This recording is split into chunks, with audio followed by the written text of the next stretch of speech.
What is up, though, Lions fans? It is I, yeah, boy, Motor City Don P.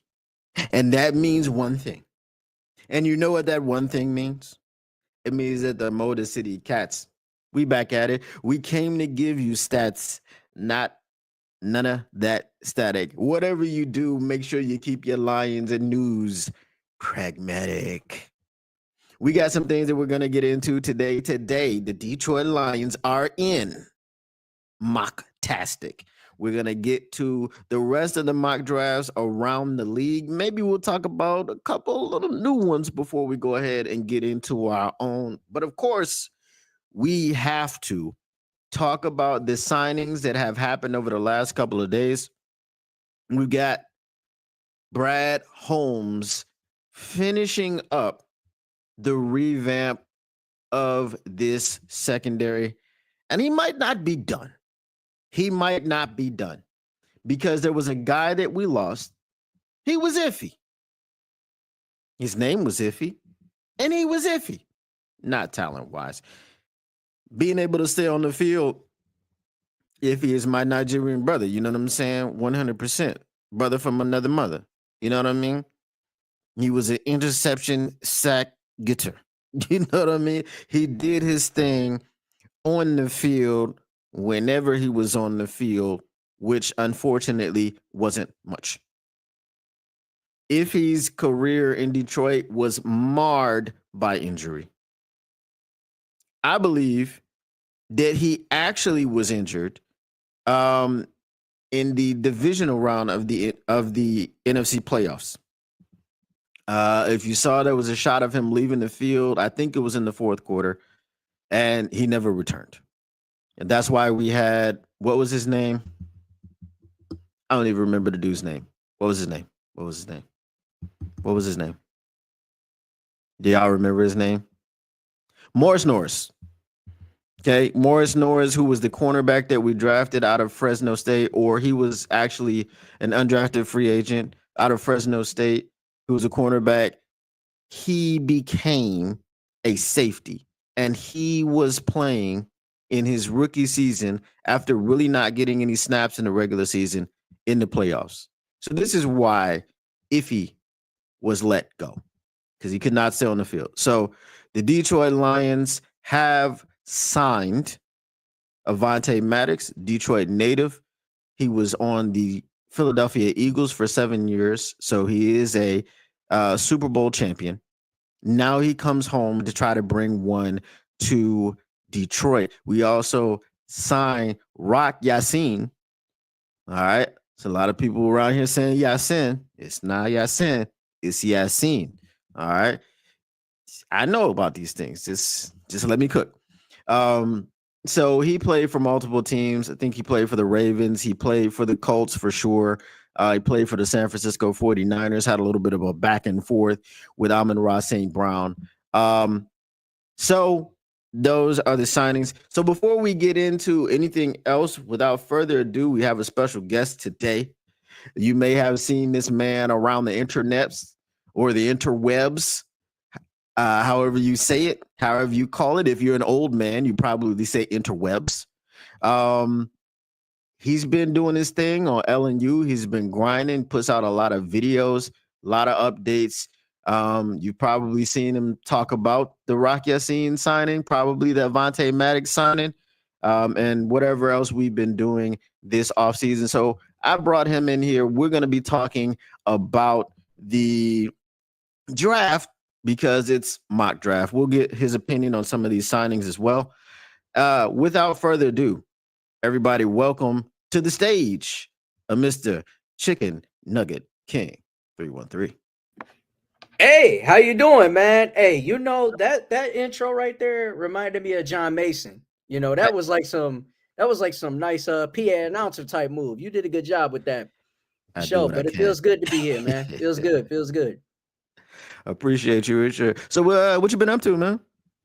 Yeah, I just been working on my content on YouTube, Chicken Nugget King 313, same name, same game. Just doing my thing, doing the content that I got to do to make sure I better my content each and every step of the way. and doing the work that I got to do to, get more, support from the fans of Lions Nation Unite. I love our squad, and I love representing us to the fullest, and making sure that I give good content here and even on my page and even on Twitter too. So if you are, if anybody, if we could just throw that out there, go out there, just subscribe to the channel and support me and just keep on showing love. I show love back. 100%, 100%. We got somebody in the chat, Taylor made. He says he likes John Mason. So uh that's good. Or maybe he said like John Mason, Oh, oh, oh, we got we got to get some oh, clarification on that. yeah. I mean, if we gotta have the clarification, right? The Hmm. clarification I was saying is like it felt John Mason. It felt like John Mason isk. You know what I'm saying? Okay. Esque, if you may say, like Yeah. it felt that way because That's the fine. intro was dope. Hey, I try to make my guests feel special. I actually got that from Shannon Sharp. I'm not even gonna lie. You know, today, joining us for a drink, conversation is my man Skip Bayless. Skip, Skip, Skip. All Skip, right. skip, skip. Shout out to those in the uh, comment section. What's up? What's up? yeah, what up though, J Rod? What up though, Taylor May? What up though, Will Murray? And other people will be joining us shortly. So let's go ahead and get into these free agent signings. What did you think about the Avante Maddox signing? Do you think it means that we have gotten out of the cloud of Emmanuel Mosley?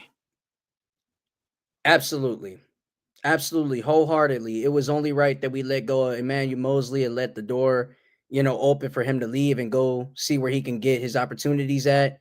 And just Avante Maddox, dude, he's a stud.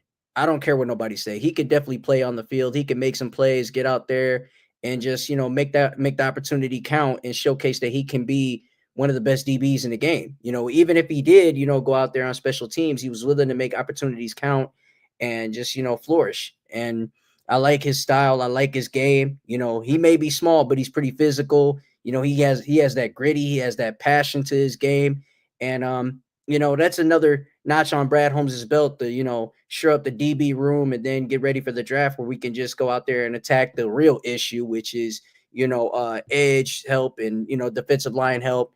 That's what we got to do, and it's sure as well good. It's very good for us and it should be very good for the team to take us where we want to go. Yeah, 100%, 100%. Um, I feel pretty much the same way about the Rock Yassin signing. I feel like we swapped out Emmanuel Mosley and Kendall Vildor for Rock Yassin and Avante Maddox. Avante Maddox, I know he was a starter for a time in Philadelphia, and then he filled in wherever he was needed. Now here's an interesting situation. The Detroit Lions have gone against the NFL. They brought the running backs back. And it wasn't that they particularly brought the running backs back, like people didn't have running backs anymore. When you went and when you drafted Jameer Gibbs 12, people were freaking out. They were like, what are these guys doing? How do you draft a running back at 12? As a former running back myself, I love that they drafted him at 12. Now they're going with the shorter corners. As an ex shorter corner myself, I love the fact that they're going with the shorter corners. Hey, hey, So what look, do you think about that? hey, one thing for sure, two things for certain. It don't matter how tall we are or how small we are, we want to play hard. That's what we want to do. We want to play hard, get physical from, start to finish and make sure that you leave out the room with a great impression that we can, hit the highest ceiling that we can hit. And it's best player available. A lot of people just don't understand that. When it comes to the draft, you gotta, stick to your P's and Q's and don't show your whole card. Because if you show your whole card, a lot of teams are gonna do the same kind of strategy you just doing. So, Brad Holmes is a guy that says, look, I want to go BPA and don't lose that BPA mentality so that way I could get a player that could be opposite of Aiden Hutchinson, a guy that could be, with Ali McNeil, a guy that could be out there with DJ Reader, a guy that could be out there with Levi Enrique, a guy that could be out there with JP, Josh Pascal. and even help out the defense, going on and on for game and game after game. So, the linebacking core and the secondary core is all right. It's short, but we need our defensive line to step up in more ways than one so we could get more success out of that. And we're gonna freshen it all up. We're gonna freshen it all up and just make sure that we work hard towards it. I like Landon Jackson. I like James Pierce Jr. I like Donovan Izriku. I like him. I I like like me too. I definitely like Harmon. Harmon's from Detroit. Yeah. Derek Harmon, he's definitely a good player. But that Iziriku name, I mean, that's like it threw me off of a loop, but it is what it is. You know how we go with our players, man. We like to go ahead and get some guys that are either Nigerian and guys that can really spice it up a little with the name, but it's just not about the name. It's about if you can play, if you can just go out there and product and showcase what you got. One thing's for sure, people named Donovan from Nigeria are the best kind of people. I recommend you meet them as a I mean, I'm not fully Nigerian. I'm like 50% Nigerian heritage wise. You know what I mean? But I have that in common. We're both Donovan. We're both, I mean, if he was my brother from another mother, he's Nigerian. Shout out Giannis. Giannis, because he You know, comes from Greece. But yeah, but he's Nigerian. but speaking on, yeah, definitely he is. Can't leave that Yeah, out the picture. But with Iffy, as you said in the beginning of the show, it's like he had injuries and it was holding him back, and we didn't know if he was going to be here for week 1, week 3, week 4, or any kind of week, so he can get out there and help the team win ball games. But it hurts that he's not here. I was sad to see him go, but I wish him nothing but the best so he can get out there and start and play that safety position pretty well. And the Lions, they're gonna have to find ways to get DB room a little bit more. Get some sauce right there at the safety position. We look at that Craig Woodson. Craig Woodson out of Cal is a spectacular name. That they could look at too. It's so many names from the safety room to the D line room that they can look at. This draft is deep. When I say it's deep, it's really deep with defensive talent, straight up. yeah, for sure, for sure. I just want to take a little bit of sidebar because there's something that you said about James Pierce. Right. Now, I was listening to something earlier. I generally don't type in, but I was at the gym, so I was listening to um what is it? Two pros and a Joe. LeVar Arrington, Brady Quinn, and I don't know who the other guy is, but they're the two pros. So basically, the conversation was around Shadur Sanders, and more importantly, it was around narratives. Um, how these narratives get started, why they get started. The James Pierce thing, to me, is a bit weird because they go pretty hard on he was a terrible teammate. He is uncoachable. He has a bad attitude. He had bad interviews. Then you saw similar. So Jalen Carter was a little bit different. Jalen Carter lied to the police and two people died. So that was a little bit of a different situation. But I wonder how much of the James Pierce Jr. stuff is agents talking? How much of it is teams talking that want him to fall to them? Because one of the things that they brought up about how these narratives get started is that it's generally an agent, it's generally a team. But if you look at a team's draft board, they're not listening to what these agents are saying. They're not listening to what these teams are saying. If they're going to draft a guy, they're going to draft a guy. However, you saw Jalen Carter fall down draft boards. Again, that was like a situation where people died. So, how much of this James Pierce Jr. stuff do you think is smoke? And how much of it is, do you believe where there's smoke, there's fire? Yeah, there's just like there's smoke and mirrors, there's smoke, there's fire. And there's going to be guys that got bad attitudes, bad characters in the locker room. It's going to be guys that have that uncoachable type of, body language to them. But if you put them in a team where they can learn how to be coachable, learn how to have, the right approach to the game, learn how to be a professional to the game, then they'll be just fine. James Pierce is an absolute stud coming out of Tennessee. I mean, when you got a guy that's productive on the field and definitely could get you pressures, hits, sacks, pass deflections and everything and more, you get a guy that's talented on the field, but can he be talented outside of the field? That's the issue with players nowadays. You could be off the field character, you could be an off the field guy that's just a clown or anything like that. And I'm not saying it to be disrespectful. I'm saying it to be like, step up or, step out. And if you want to step out, leave. Don't be a part of the team. But if you want to be a part of the team, step in, control your behavior, and check it out the door. So that way we can win a championship. We don't want to have a guy that's, someone that's the sideshow, someone that's just out there, be getting all the media attention and being me, me, me. We want guys that's about we, so we gotta relax and take care of these players and make sure that their texture is a lot firm.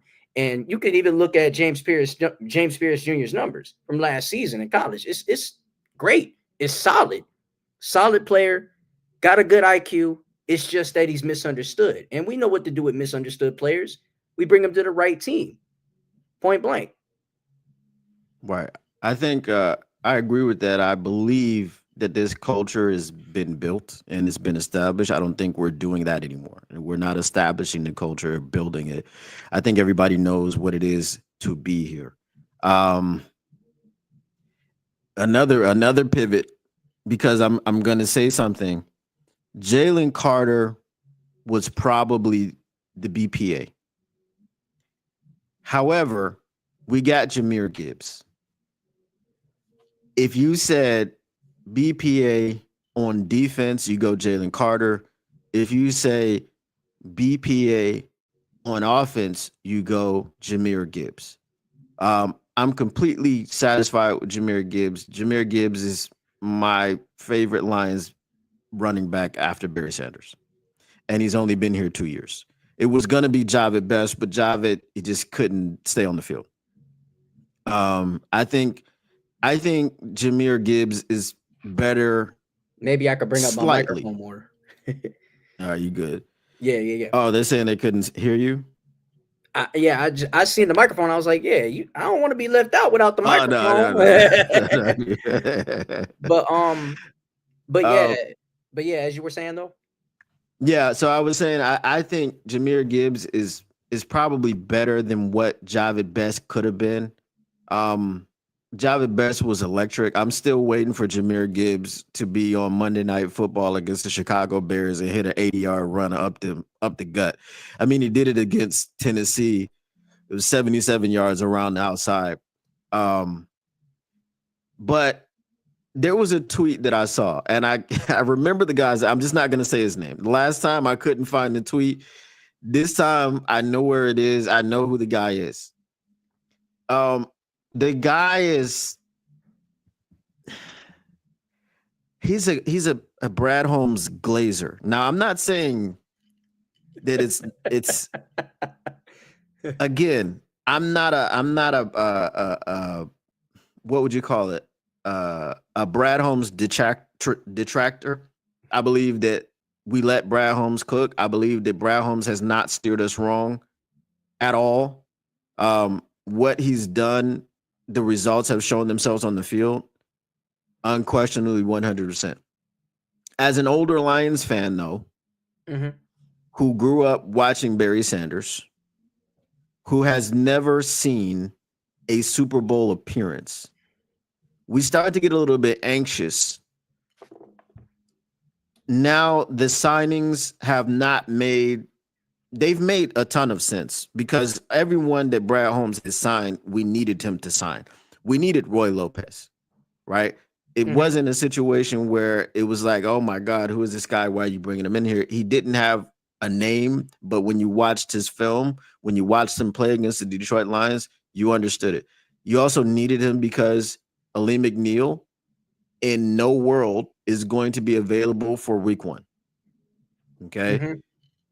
It doesn't matter how fast he's healing. I don't think they're going to trot him out there week 1. Now, if the doctors give him a 100% clean bill of health, then I'll be wrong.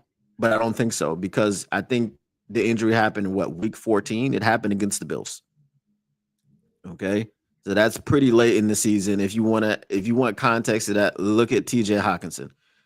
His injury happened way late in the season against the Lions, and he missed like the first 6-7 weeks of this last season. So when you look at those things, right? You look at Avonte Maddox, you look at Rock Yassin. Okay, like I said, we swapped out those two, or we swapped out Kendall Vildor and Emmanuel Mosley for those two. Mhm. So everything really has been what it needed to be. They had to field the team. They had a bunch of free agents. I think they had like 20 plus free agents or something like that. So they had to re-sign people and also get more depth. But this guy, he goes, people are worried about what Brad Holmes will do in the draft, or basically it's people have to, I'm gonna get the exact tweet, okay, because I don't want to misquote this tweet at all. Hey, All hey, right. pop it on up. Pop it on All up. right. So he says, for all those saying we have to draft an edge in the first round, Brad Holmes does this in the 4th round. Trust the process. So the does this was followed by a picture of Amon-Ra St. Brown. Who else has been Amon-Ra St. Brown on this team? Who else has been drafted in the 4th round? I think I know who you've been talking about with that tweet. I think I know Right. who you've been talking about. You know, can we start And with then look, oh yeah. before you go, look Go at ahead, his go ahead. track record with the defensive line. Okay, go ahead. Oh yeah. Yeah, I know where you're going with that. That look, for starters, that ain't me. I didn't tweet I know. that. Yeah. Listen to those that's in the comment section. I did not tweet that. Do not boo me. I know y'all booing right now. Calm down, chill, chill, chill. Um, but like you said with the Barry Sanders, situation when it came to Jahavid Best, when it came to Jameer Gibbs, he brings that sonic boom. I'm gonna start off with that, and he definitely is, somebody that can be lightning fast, someone that can really break down defenders, someone that can really go off the chain, off the charts with his run game, and he can be stellar when he carrying the rock. So he's definitely a great pick in my opinion, and I feel the same way about him being compared to Barry Sanders, because that's who Barry Sanders was when he first came here. Like, Oh, that's chill, a chill, chill, mirror of chill. that. Chill, That was, chill, don't do hey, it. look, Don't chill it. No, hey, no. that's a mirror of that. That's a mirror of that. I don't care what nobody say. A There's only mirror. one Barry Sanders ever. Hey, There will hey, never look, be another one. hey, look. It's okay. It's All okay. right. It's my opinion. All right. Hey, I look. I know y'all beating me down and booing me right now, but it's okay. Just watch and see. But at the same time, it's like when you got guys like Barry Sanders don't come around that often. It's never another Barry Sanders ever. Never. I know that. You know that. Everybody know Mhm. that. So, um, but now that we go into the essence of BPA and the names that you brought up and the names that you spoke of, the injuries are going to be a part of the game. It's about stepping up, and if you can play and you can be, left to right and be out there in the trenches with your brothers, you know what I'm saying, and have that kind of tit-knitted brotherhood to go out there and step up, whether if you just like, oh, I know, I look, again, I see. I'm too young. You're right. You're right. I wasn't around when he was 89 Barry. I know that. No, But that's just Kay. She's a troll. It's oh, oh, okay. I'm thinking you pull up my guy. I'm like, man, I'm Nah, sorry, nah. man. But yeah, I wasn't around at that time. So at the essence of that, I think that But we injuries love are. Kay though. Oh yeah, we definitely love Yeah. K. But in the essence of this game of football, bro, injuries are gonna happen. It's just about the next man up mentality. And we're never ever gonna let go of the spirit of having guys that can step up and play for us, BPA, because it's in the draft, it's in free agency, and it's all through, the league. Sometimes people are not gonna be happy with the cheaper move. They're not gonna be happy with it. They wasn't happy when we got Roy Lopez at first. With 1 year deal, 4.65 mil to be exact. Got that right off the cheap end on the back end. And then we went out and got DJ Reed with 3 years of 48 mil. Then we went out and got, Grant Stewart, who plays with this, ruthless aggression style, a guy that has that crash out ability. Then we went out and got, DB back into the fold, Derek Barnes. Then we went out and got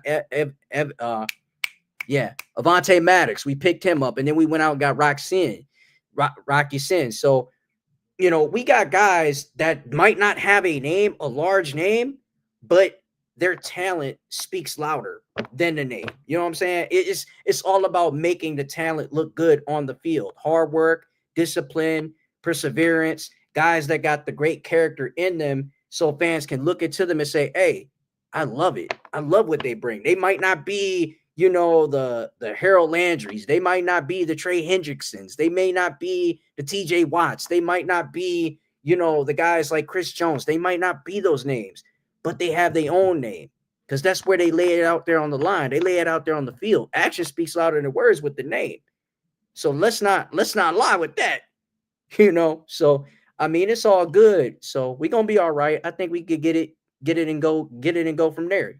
So in this perspective, it's all about listening to the protection, just like crashing the boards in basketball, just like, making plays that really count down the line in fourth quarter. We're going to step up when it's 2 minutes left in the game and make a play. That's what I feel like it should be about, when it comes to BPA. All right. So before we get into these mock drafts and everything, let's get to some of these comments. They're getting a little bit restless in the chat. I like to hang out with my chat.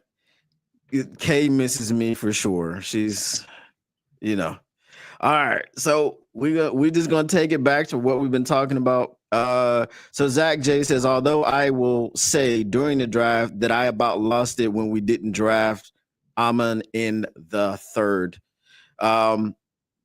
Amon-Ra St. Brown was not a fourth round talent. I don't know why he fell to the fourth round. I did watch his film and see what he did at USC. He definitely was a dog, and he's been a dog from the beginning. Well, not like game one, but year one, you started to see that dog, and then he broke out in year two, and that was all she wrote. Yep. But we also drafted Broderick Martin in the third round. And Broderick Martin was a project, and that's the reason why I think they went out and got Roy Lopez, because I think I don't want to be negative, but I think they kind of lost like that little faith and trust in Broderick Martin right now. I don't think that he's ready for that next step, that next leap, so to speak, because it's hard to develop in the NFL. It really is. Right. It ain't too easy. So, I think they really went, smarter with the direction of bringing in Roy Lopez. So Roy Lopez being around is a vet in the game. However, Amon-Ra St. Brown is without a doubt not a fourth round talent. He's not fourth round talent at all. He is a guy that could be a first round talent through and through. Like, look at his numbers. Look at the way he played at USC. Look at the way that he played here. Him dropping to the fourth is like a blessing in disguise for this team. You don't get that kind of wide receiver that sparks and plugs the way he sparks and plug out there as a wide receiver. You know what I'm saying? Because he can make 200 plus catches from a jug and 200 plus catches from Jared Goff. So, I mean, he's really that guy. And if you think he's not that guy, then you out your mind. So, hey, highlights tell you different. And, I'm happy we got the guy. I'm happy that I met his dad too. Shout out to his pops. But, overall, Amon-Ra is one of the talents, that raw talent that is a sleeper that people shouldn't sleep on, point blank. He's that guy. He's Sun God for a reason. Right. I don't have any problem with drafting project players, like Project Pat or Project Chicks. However, okay, I didn't have a huge problem with the Broderick Martin pick, right? Now that he doesn't play football, it's like the third round was too early, right? Again, we know just like with the Jahmyr Gibbs thing, when people were freaking out about him going 12, and Brad was like, "Bro, the dude he wasn't gonna last much longer, He was right?" going to be Because gone. He was going yeah, to I be think we gone. had the number 6 pick, and then we traded down to 12. Um, and then Atlanta drafted Bijan at 8. So yeah, when we were down to 12 and Jahmyr was still there, that was a no-brainer. Um, but Broderick, bro, I mean, he right now he looking like he could have been had in the 6th. So the only thing that I would ask Brad to do is not to draft those project players early anymore. Just if you want to go 5th, 6th, 7th, don't care. I, I you know, I mean, I for one can definitely piggyback off that and say the same, Don P. Like it was no need to go project in the third. I mean, I get it if you believe in the talent and you believe something in him, like you really see that he can rise to the occasion and become great in his position at his game. But from the outside looking in, I definitely feel like if he's a project, he's a project. And if you aren't ready for the game, you aren't ready for the game. It is what it is. So, in this direction at this point in this year's draft, I don't mind sleepers. I don't mind projects. I don't mind it. I just mind if a guy can actually understand, the play style and the play scheme of what this team is about: defense, offense, special teams. You can't forget the three phases of the game, even if you're a project. So, you just gotta hand it in and just go out there and let it loose and showcase what you got. Yeah, I yeah. got dogs. I got a dog right now barking like he's a tough guy. All right, and we got to get this up, and I'll explain something to you because I know you're young. All right. So Justin Fan says Gibbs is no way Barry. You are too young to know. So here's the thing with Barry Sanders. Barry Sanders is like Michael Jordan. There are things that Barry Sanders did that no one had ever seen before, and no one has ever seen since. The thing with Michael Jordan is he did things in a way that you hadn't seen before, but other people had done them before. Dr. J did the free throw line dunk before Michael Jordan. George Gervin used to switch hands in midair. All right. But Mike did it with such a swag, such a grace, and I didn't appreciate it, being a kid growing up in Detroit, because I was like, F him, he's on the Bulls, he's nothing. But now you see people, the younger people, they're all over that guy in LA who I can't stand because he hates competition. It's just like, I just got to go get everybody and then I can win a championship. Come Yeah, on, dude, yeah, you too big. You too big. Go yeah. do it by yourself. Yeah, I mean, from a football perspective, Barry Sanders is one in a million. You will never Yeah. get that. Like we said before in this video, or as we are, talking on the show, is that, you know, Barry Sanders is a guy that just doesn't come around. Yeah, he didn't get a ring. Yeah, he didn't get, a quality offensive line that could protect him well, like a Emmitt Smith. But, at the same time, he was still showing flashes. He was still showing that premier style of play as a running back, and he definitely succeeded with it without an offensive line and got him a playoff win against the Dallas Cowboys in that first playoff win. And it's been a long time. And then we got a playoff win, a past 2 years ago. So, I'm thankful that we got to witness Barry Sanders. To me, I got to witness him later, later in his last years, and that's when I became a Lions fan. So, I would never take that, for granted at all. He's always going to be a legend in this game, always going to be that George Gervin, always going to be that Kobe Bryant, always going to be that Michael Jordan and that Dr. J for the NFL. So I love that you brought the basketball analogy into it, because there's never going to be something like that that's star-studded and bring fans together the way Barry Sanders brought fans together, even at Oklahoma State. So, I appreciate his game and I appreciate who he is.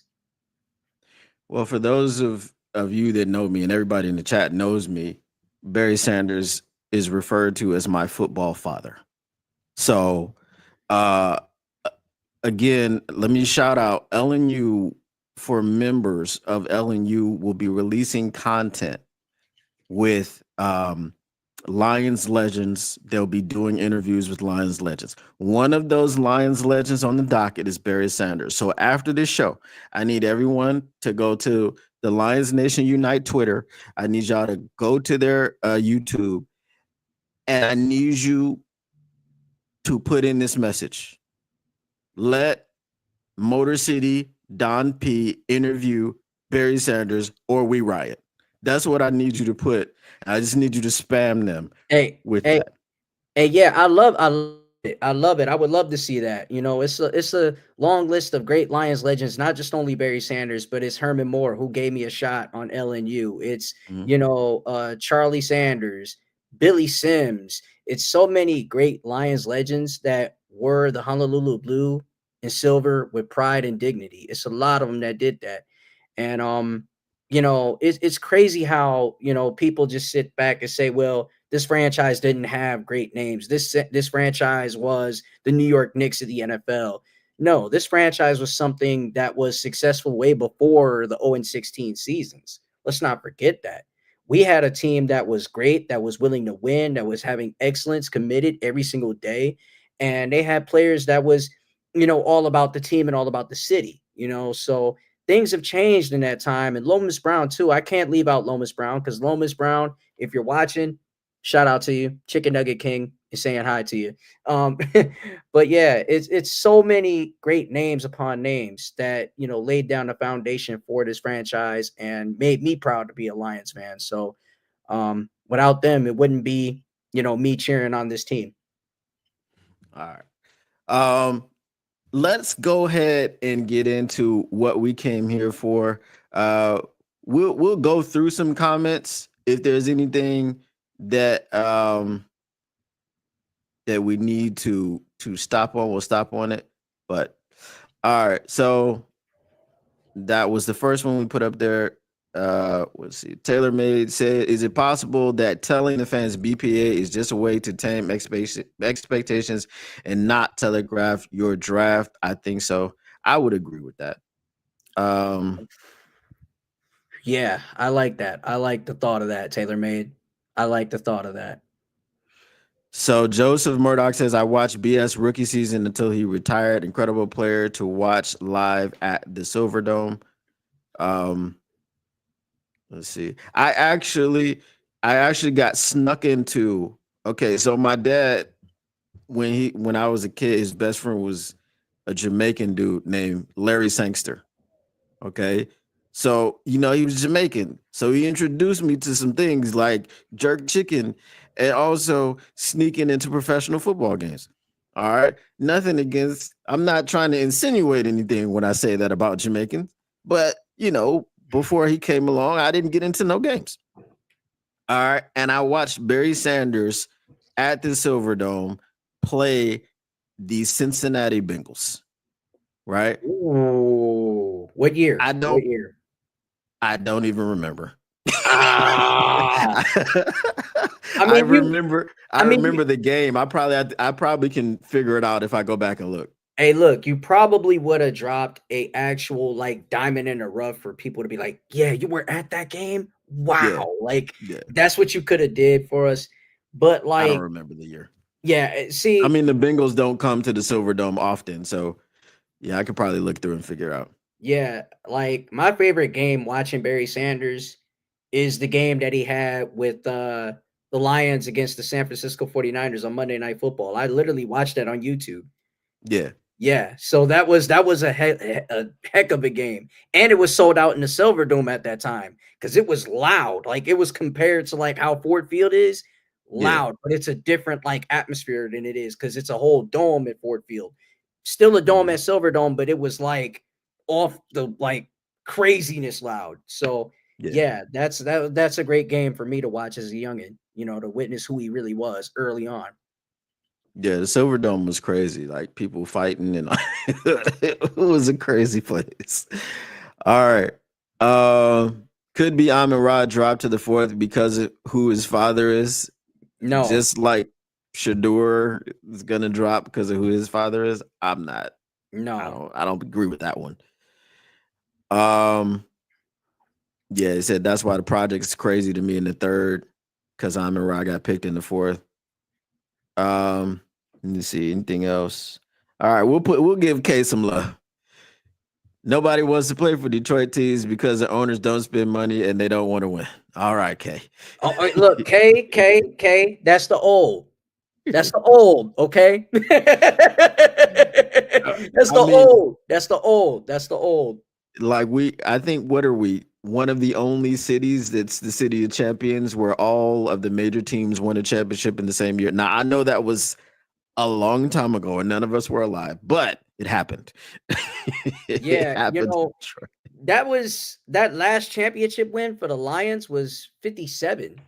Yeah, my dad was 12. The same year that the Detroit Pistons became the Detroit Pistons and they came from Right. Fort Wayne, Indiana. So yeah, but yeah, I feel like, man, like when you look at Ford Field this year, it's gonna be like berserk when we like literally have an NFC championship game here. Like I know it's down the road and championships don't happen, in March, April. It doesn't work that way, but championships work that way in January, February. So I would love to see us have an NFC championship game here at home.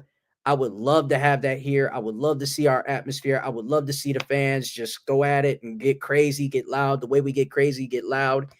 And my best memory as a playoff experience, if we can get to that, because I know we got a mock draft, to attend to.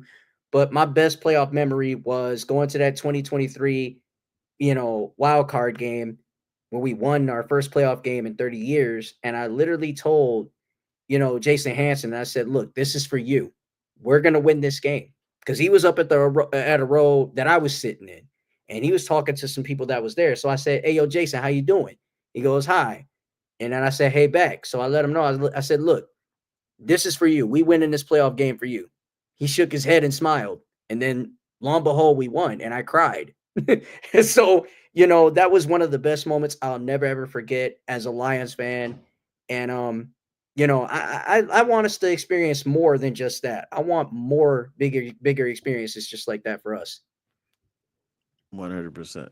All right, get a couple more of these comments and then we will get to um so it says my pops took me to watch the Lions at the old Tiger Stadium when I was a kid. Fond memories. Joseph Murdoch, you are older than me. I'll tell you that 100%. He's way older Um than me. yeah, yeah, I did not I didn't do that. Uh I'm always selective reading, J Rod. Hey, ain't K, nothing you bad know, with it. Ain't nothing K bad with knows. it. All right. Just Fan says what fans don't realize is that this past season of so many season ending injuries made Brad Holmes not want to invest all the money in one free agent. What if the star gets hurt? In my opinion. Boom, Um, boom. so I've never really been I wanted Miles Garrett. The thing about Miles Garrett was that Miles Garrett wasn't going to cost you other than what he was already making because you had him on 2 years and you didn't have to extend him. Right? I just want them to bring back Big Z. That's it. Bring Zadarius Smith back because if you bring him back, then it really doesn't matter what you do in the draft because everyone was excited to see Big Z and Hutch paired anyway. Hmm. Marcus Davenport, again, I'll say it till I'm blue in the face. I really want Marcus Davenport to succeed, but until further notice, he's Emmanuel Mosley. He's the Emmanuel Mosley of the defensive line. Okay. When he stays I healthy, I'll I'll be great with it. But he has not proven that in his career to be able to do so. Go so ahead. in that term, it's more of a injury prone aspect than it is a healthy, perspective on that. Because Davenport, he was white hot when it first started off. If you think about it, he was like literally white hot when coming into the game. Like coming into any game, Any matchup he had, he was just steaming hot. And then all of a sudden Mhm. in Arizona, that chop and it broke his arm and he fell off. So, um, I would love to see, him step up and succeed just like you, Don P, to succeed and see where the expectations go. But at the same time, if he can't stay healthy, then he's good as gone. That's how I Mhm. see it. And Zadarius Smith and Hutch, yes, I would love to see it this season. I would love to be, right there front and center and witnessing it like right away. And I think he could be a rotational piece. If we get a draft pick that we feel could be a starter, I think he can be a rotational. You know, age plays a factor, but it's nothing but a number at the same time. So I mean, Mhm. with Darius Smith getting up there in age, he could still like be a mentor to a prospect or even to Hutch on how to get off when you get off and how to not be one dimensional with your moves, spin moves, juke move, whatever. Just get to the quarterback the way you want to get to the quarterback and sack. So we need sacks. And last I checked, we didn't get as much sacks as we could when Hutch was, down and out. So I mean, we're gonna have to work on that. We definitely have to. Yeah, we couldn't sack the quarterback outside of Hutch. Um, but also, if you bring in Zadarius Smith, it frees you up to draft Jihad Campbell, who Mm-hmm. I really want. But in some mock drafts, he's moved up into the top 10. Now, I don't know that he goes in the top 10 just looking at all the needs. I mean, the first three the first three teams need a quarterback. Um, then you've got a team at number 6. Well, no, the Raiders got Geno Smith, so they don't particularly need a quarterback. Um, but I don't know. I don't know if an off-ball linebacker shapes out into a top 10 pick, especially if he didn't come into you're doing a post combine mock draft. If he didn't come in as a consensus top 10 pick before the combine, I don't know why he would be a consensus top 10 or why he would be a top 10 pick after the combine. The combine is just verifying what you saw on tape. And then you see the athleticism and their ability, their explosiveness, all this other stuff. His tape was elite. So his combine was pretty elite. So maybe that's why people are now putting him in the top 10, going as early as number 9 to the Saints. But I'm not so sure. I he may be a top 15 pick, and also he may be available to the Lions. It just depends. Look, I didn't seeing some wild things happen in the NFL draft. And by the way, we're like 34 days away from it. So I didn't Yeah, seeing guys who fall from top 5 to like top 25. I didn't yeah, seen some guys be top 3 fall all the way to the second round. I didn't seen some guys, that was supposed to be the number 1 pick, Lamar Jackson, go to the Baltimore Ravens at 32. So anything is possible when you're still talking mad about about that. yeah, for sure. Anything is possible in the NFL draft, and I would love to see Jihad Campbell get drafted to the Detroit Lions with the 28th pick. And if you look at Campbell, he just doesn't play linebacker. He can play edge too. He's a very hybrid type of player. He just doesn't play one thing. He goes to double it. He doubles it up and he makes it better. He plays smooth once he's in coverage and once he's out there making a tackle, pursuit and tackle the way he wants to pursuit and tackle. And he delivers on defense to get the stops that he has to make, and just like this comment that I see right here, setting the edge and creating pressure will enhance the secondary. And that's definitely beautiful. That's a beautiful thing. That's a beautiful thing. That opens the defense up more. Defense wins championships. I mean, you literally seen it with the Eagles. So, I mean, in this draft, as we said in this, show, is that it's a deep defensive line draft. It's filled with studs. Let's go get it. Let's go get it. And why not start it off with getting, Jahai Campbell? Yeah, 100%. As far as this rumor, I understand it. I've heard it stated. I think it was on the Pat McAfee show or something like that, where he said if he didn't get a contract, he'd be willing to sit out. He's 31, so this is his last shot at getting a big contract. So I understand 100%. He doesn't. He's 31. So if he gets injured in this season and he doesn't have a long term contract, even 2 years, but probably three is what he's looking for, then you're looking at a guy who's going to be 32 coming off of whatever injury that it is, and it might diminish his value significantly. So if he sits out because the Bengals won't pay him or can't find a trade partner that would pay him, I mean, I don't begrudge him. Now, if he was on the Lions, I definitely would begrudge him if he was going to sit out an entire season. But since he's on another team, quick sidebar. Mm-hmm. I don't know how you feel about Matthew Stafford. I'm not a fan of Matthew Stafford. And for those of you in the chat, here's another reason not to be a fan of Matthew Stafford. Hey, look. Wait. Go ahead. Handle your thing. He stopped us from getting Lamar Jackson because he was on the team. Oh, the heartbreaker. Now, Matthew Stafford, was I a Matthew Stafford fan when he was here? Yes. Mm-hmm. I'll admit it. Yes, I was.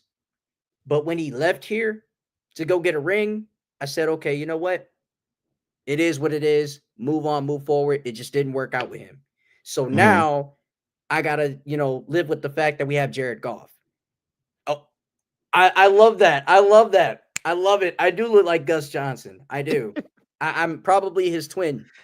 JJ McCarthy.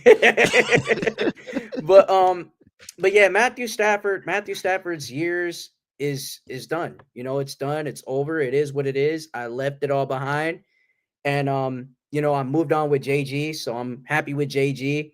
But with Trey Hendrickson sitting out, I understand it.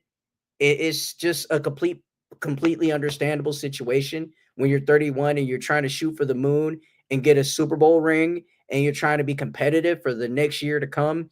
It's, hard for a guy like him to just sit back and say, okay, these guys aren't going to pay me. These guys aren't going to trade me to where I want to be traded so I can have a chance to win. So you know what I'm going to do? I'm going to sit out. All right, bet. I'm sitting out. All bets are off. I'm sitting out. You guys went ahead and just paid T. Higgins. You just paid Jamar Chase. What about me? What about our defense? What about that? And if we aren't trying to build up on our defense and help our defense out to win, how are we going to be competitive in the next season? I mean, what you're telling me is you're prioritizing offense over defense. I mean, look, Jamar Chase and, T. Higgins, they could have got their money after the season if they wanted. After, for sure. But at the same time, you just can't ignore Trey Hendrickson's talent. That's your guy. So why not? Why not take your chance on Trey Hendrickson and make things work out? But if you don't want, if things don't work out, let him go. Let him go to a contender. Yep. Let him go. I think the odds are he doesn't sit out. It's more likely that he gets traded. I think the last person that sat out was Le'Veon Bell, and that did not work out too well for him at all. So appreciate you, Tactical Sport, with the $5 super chat, or $4.99. Right here in Australia is going to be a lot more than $5. Well, not a lot more. Oh, you're in Australia? $7.50. Yeah. Oh, shout out to Australia. Yeah, it is what it is. It says, are you concerned with the Lions picking up all these undersized cornerbacks? We talked about that early. So, Chicken Nugget, you can take this one. I mean, I was at the Minnesota Vikings game, week 17 to end it off just to go into the postseason. And I seen, what pound for pound had to do. Mr. Pound for Pound play. He played at an elite level guarding Justin Jefferson, who was like one of the superstar wide receivers in the league that the league loves to see. So he played great. It didn't matter if he was undersized. He played like he was big. He played like he was tall. So there is no problem with undersized cornerbacks. It's just that if they can come in and play the same way that he played, then there's no problem. You know what I'm saying? So you do need a big physical corner. You do. But when you're small and you play physical and you feel like you're big, anything's possible. You can make any stop you want when you're playing defense. You got to make an instant impact somehow. Yeah, I think Terrion Arnold is going to be our big corner. So he's gonna handle the larger people like the DK. Why do I always call him DJ? DK Metcalf. DK Metcalf. All right. I guess it's easier to say DJ because you're so used to saying DJ. DK is weird. I don't even know what it stands for. I mean, Donna hey, Karen. I don't know. look, you can only ask Normandy, this Grammy nominated singer. You can ask her because they're in Yeah. Pittsburgh. We're in Yeah. Detroit. I wish DK was in Detroit, but yeah, I don't have too much of a problem with it. If you remember, the cornerback position did used to be guys like Aaron Glenn size. They used to be 5'8", 5'9". Darrell Green was, I think, 5'8". So all of the best corners used to be 6 foot and below. It wasn't until I guess the last 15 years where we started seeing guys 6'2", 6'3", be coveted at the cornerback position. And I understand it because you have really big receivers. You have guys like a Calvin Johnson who was 6'5". You've got guys like DK who's 6'4". So you have some bigger wide receivers, but I don't think that there would be too much of a problem. I do think that DJ Reed and Terrion Arnold will play well off of each other. Like I said, I think Terrion will cover some of the bigger, less twitchy receivers, and DJ will probably cover the smaller, quicker, twitchier receivers. And I think it'll be a good dynamic. So I don't have too much of a problem with it at all. All right, let's go ahead and get to these mock drafts.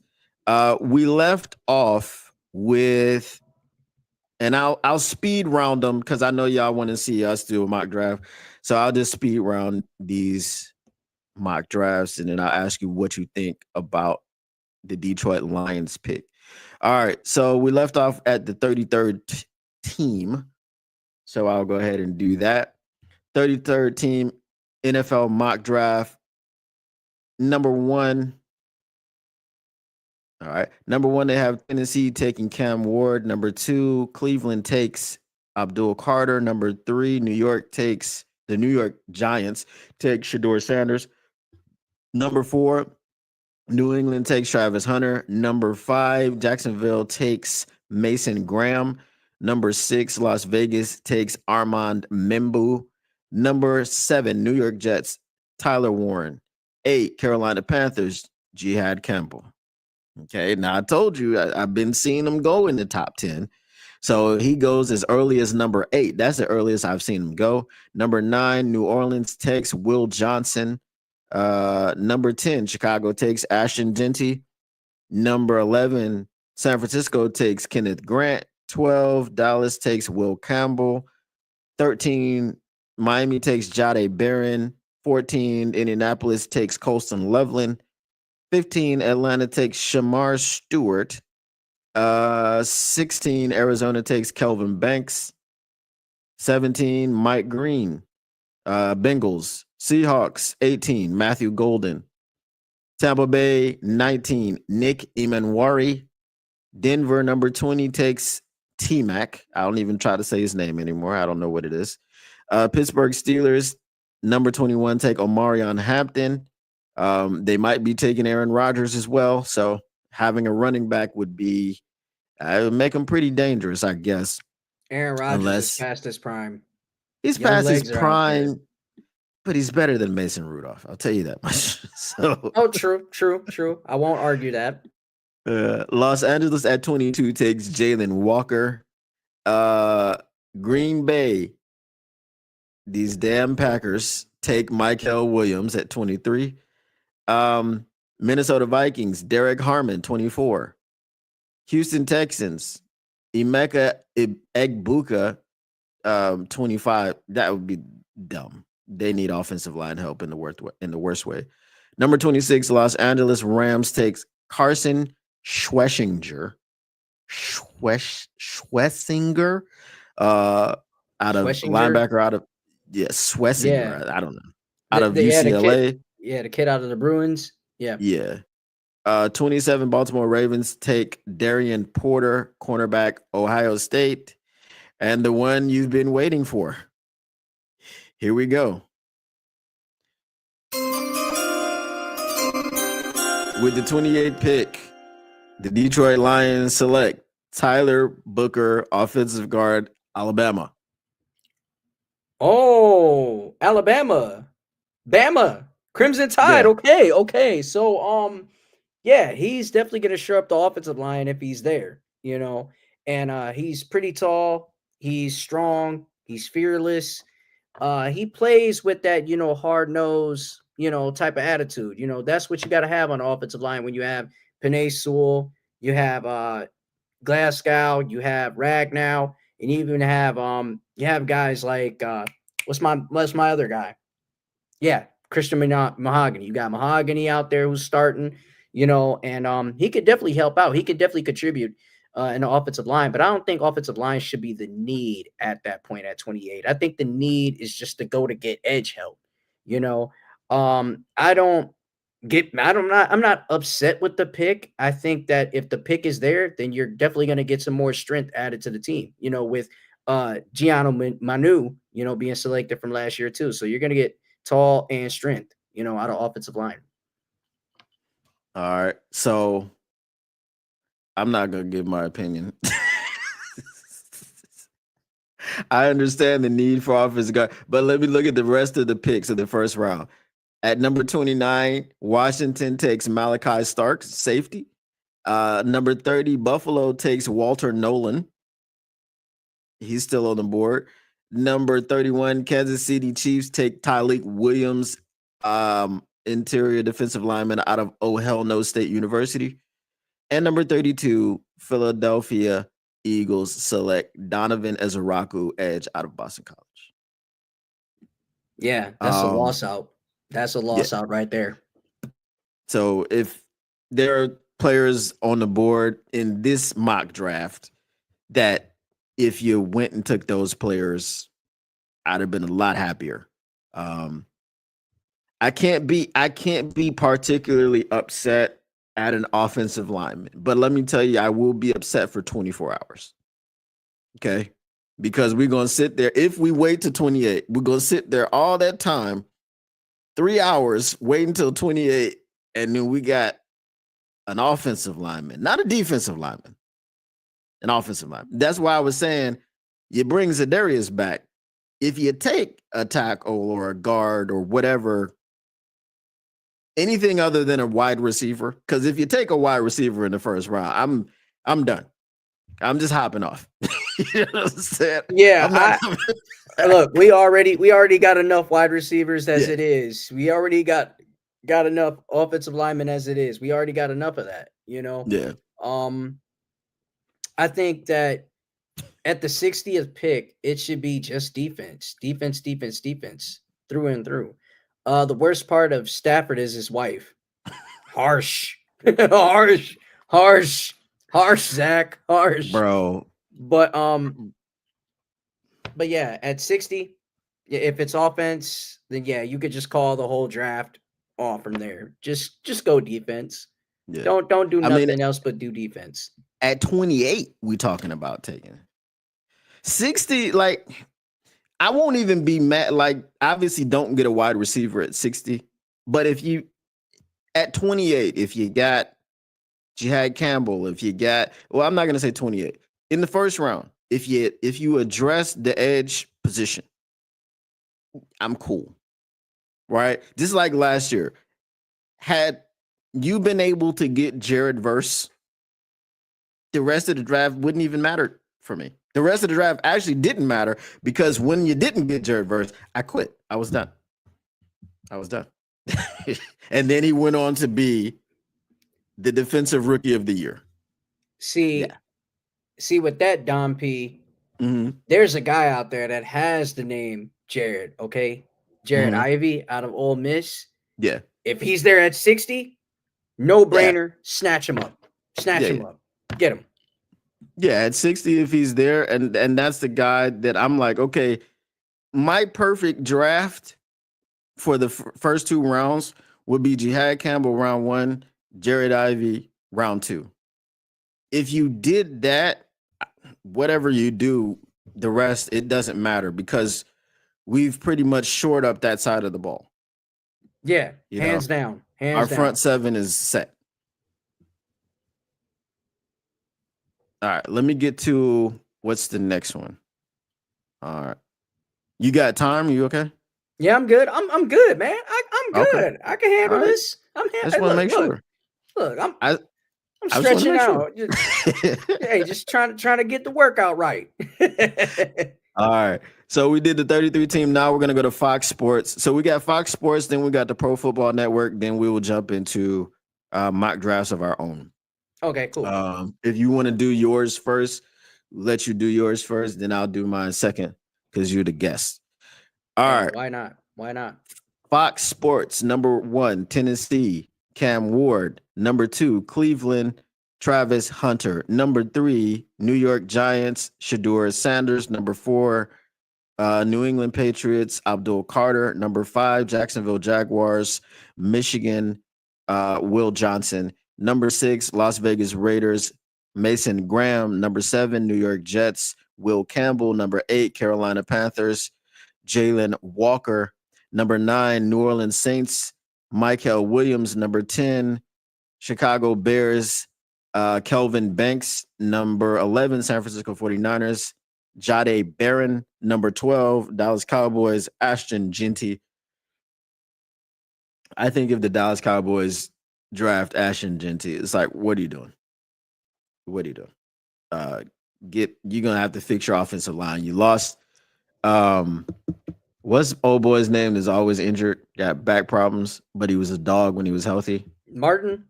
No, not Martin. Martin retired. Yeah. You Yeah. lost. It's his name is It had to be a guy that was backing up Martin last season. Had to be. no. I think he left Or last. he He left the season before or he last. just or they just had somebody that was over there in that offensive line in the depth. Yeah, no, he was start. Help me out, chat. Y'all know who I'm talking about. The dude on Dallas. He was a dog for years, but he was always injured. What is his name? What was his number? Because I could tell it. 77. I think it was 77. Mm, Ty. Was it Tyron? Tyron Smith. Tyron Smith. Yes, there Yeah, you go. Tyron All Smith. right. Yeah. Yeah. So you lost Tyron Smith, you lost Zach Martin. You need to be replacing that, not drafting Ashton Genty. All right. Where is that? Where is that? Where is that? Okay. All right. Yeah. Number 13, Miami takes Tyler Booker. Number 14, Indianapolis takes Tyler Warren. Just about every mock draft that I see, Indianapolis is taking Penn State tight end Tyler Warren. So I don't know. That might be the pick there. Atlanta Falcons, Texas A&M, 15, Shamar Stewart, 16, Arizona Cardinals, Michigan DT Kenneth Grant, 17, Cincinnati Bengals, Marshall Edge, Mike Green. I see a lot of Mike Green to Cincinnati Bengals, especially with the Trey Henderson saga not yet solved. 18, Seattle, T-Mac, 19, Tampa Bay, Jihad Campbell. Damn it. Yeah. Heartbreaker.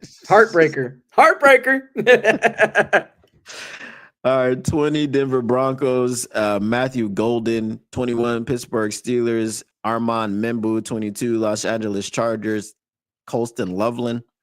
Makes sense. So you can go play for Jim Harbaugh again. 23 Green Bay, Josh Simmons, 24 Minnesota Vikings, safety Malachi Starks, 25 Houston Texans, Oregon offensive tackle Josh Connerly Jr. That actually makes sense.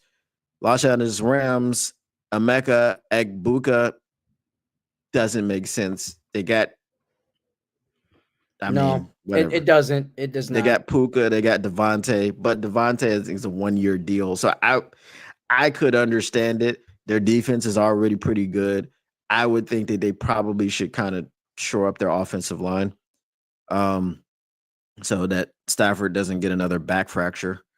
Number 27, Baltimore Ravens, Crazy. Donovan Jackson. He had like fractured back how many times when he was in Detroit? Yeah, he had injuries, but this crazy work to mention that in the middle of the mock draft. I'm just saying. You got to shore up your offensive line. At some point. That was the first injury that came to mind. All right, Agreed. number 28 with the I'm sure. 28th pick I'm sure I of want to the hear this. 2025 NFL Draft, the Detroit Lions select. You're gonna love this one. I will. Edge out of Tennessee, James Pierce Jr.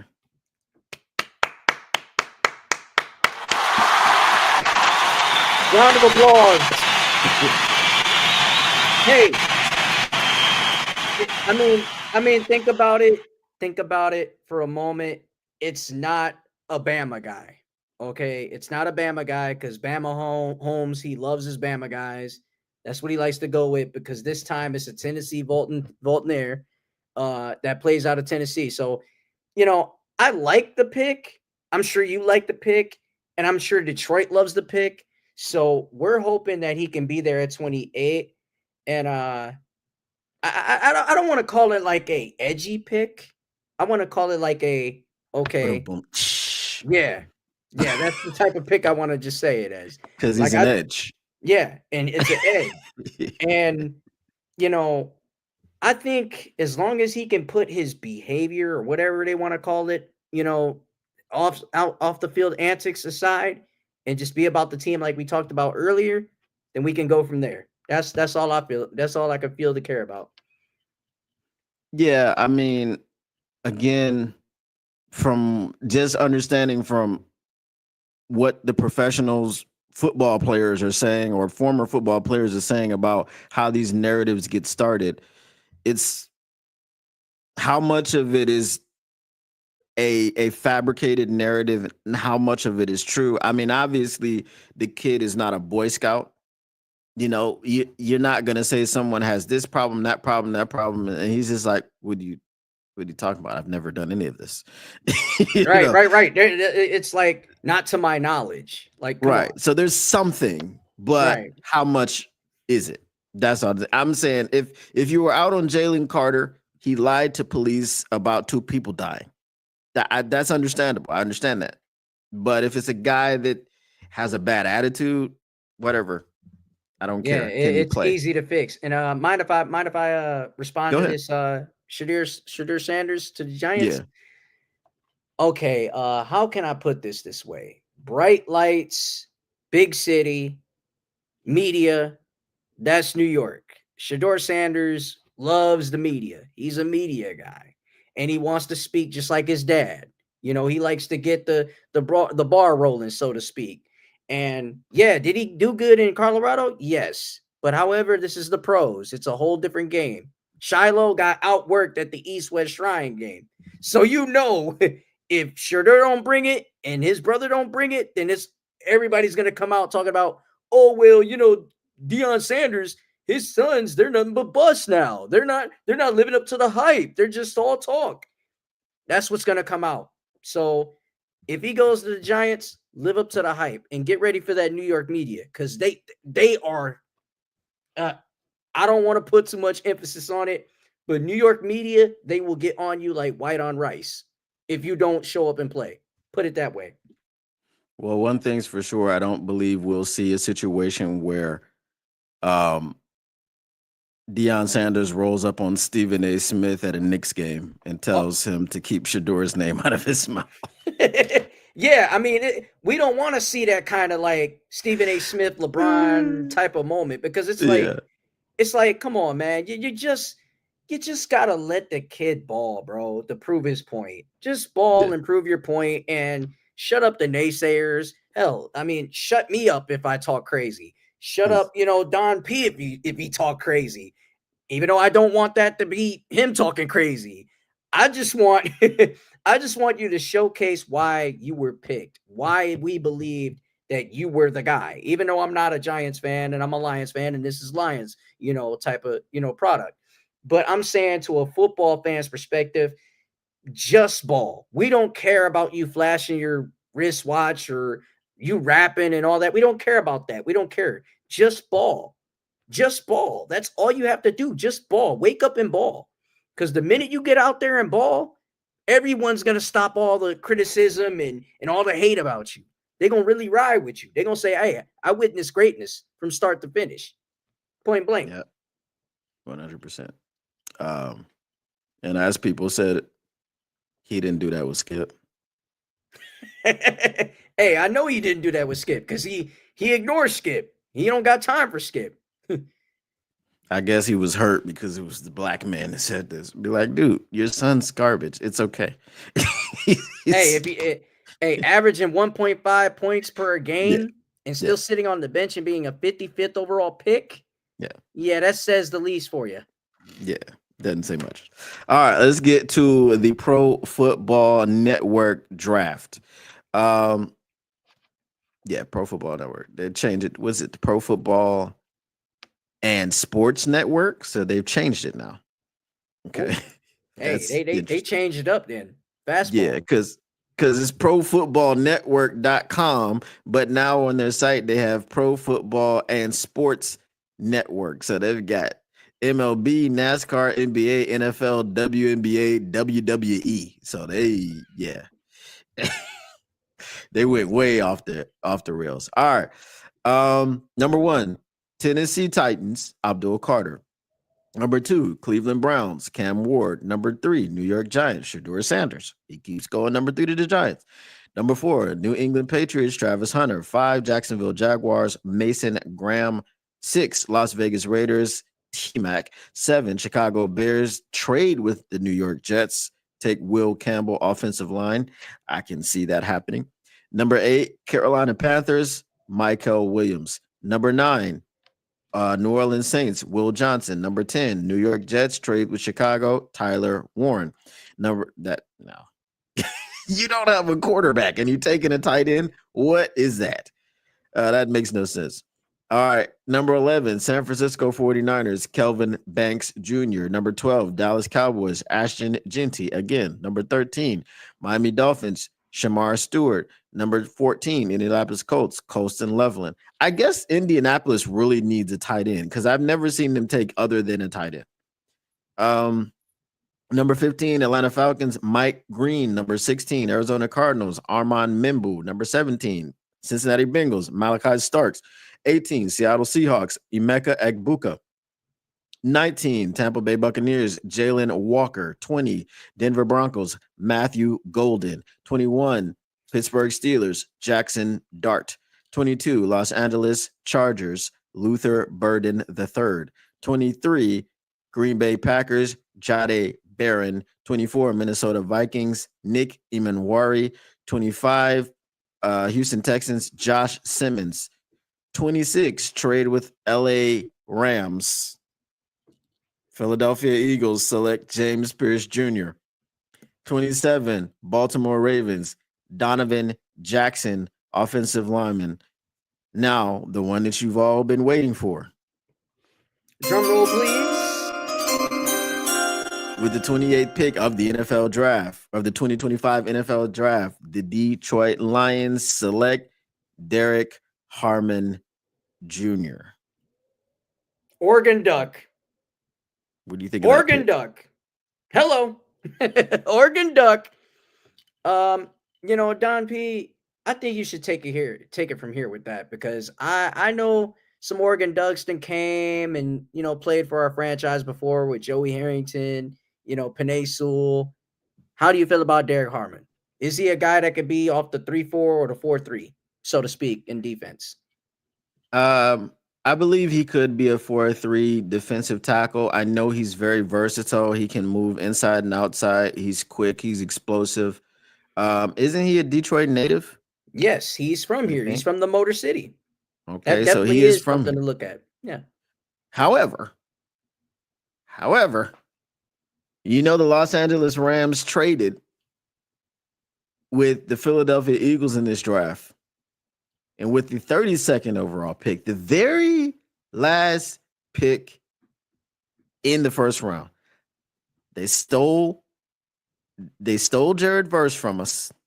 Oh, Who do you think they got in this mock draft?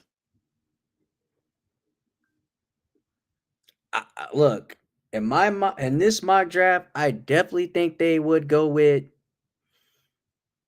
Yeah, my heart just tells me James Pierce Jr. No, the Eagles went with James Pierce Jr. in the Oh, trade. they went in a trade. So, hmm, golly. Well, I honestly, I definitely would say Landon Jackson, but Landon Jackson probably would be second round. Yeah, but it's not Landon Jackson. It's Jihad Campbell. Jed Campbell. We said his name earlier, and to be honest with you, the team that traded for him in this mock draft, they're getting a quality player again, hybrid player. It's not bad getting hybrid players.